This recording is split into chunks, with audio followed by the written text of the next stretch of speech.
Hi everyone. Today I want to talk about something many of us rely on, willpower. The idea is that if I try harder, if I'm strong enough, if I push through, then I'll be able to stop. And again, this can feel true.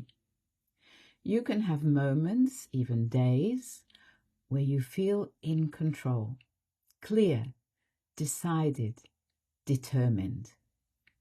And then at some point it breaks. So the question is not only why does willpower stop working, but something deeper. What are we actually asking willpower to do? Willpower does not operate in the way most of us think. It's not simply about being strong. It operates from a more advanced state of knowing, from skill, from something that has already been learned and practiced. Let me give you a simple example.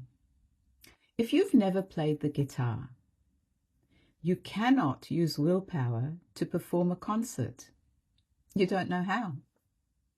You have to learn where to place your fingers, how to move between chords, how to strum. And in the beginning, it's slow, awkward, imperfect. You are a student.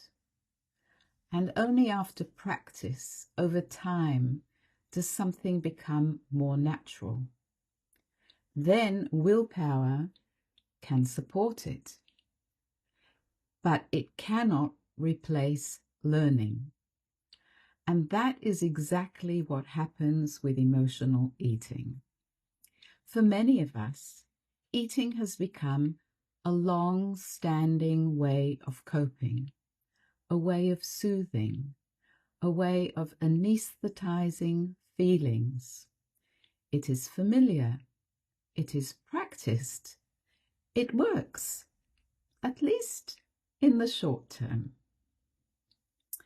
But the alternative skill has not yet been learned. How to sit with discomfort, how to stay present when the urge arises, how to allow a feeling without immediately changing it. Those are not things we automatically know how to do.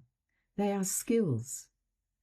And when we try to use willpower to override something that is deeply practiced without having learned a new way to respond, we can only go so far. And then we break. Not because we are weak, but because we're asking ourselves to do something we've not yet learnt how to do. Most women don't see it this way. They think, I should be able to do this. I just need more discipline. Why can't I get it together? But this is not a question of character. It's a question of skill. And that changes the whole approach. Because if something is a skill, then the right approach is not force. It's learning, becoming a student, admitting very simply, I don't yet know how to do this, and I'm willing to learn. That is a very different place to start from. So here's something to consider. In the moments when you are relying on willpower, pause and ask yourself, am I trying to force something that I don't yet know how to do?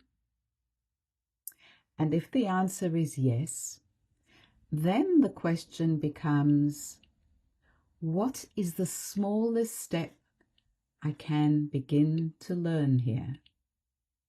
Not to fix everything, just to begin. Because this kind of change is not built through force.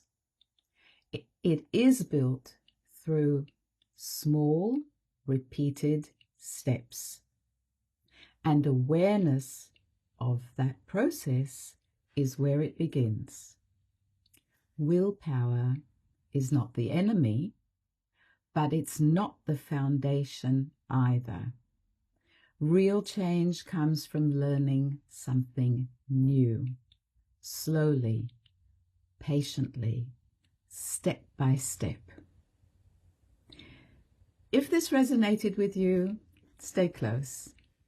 Next time we'll look at why it often feels harder at night.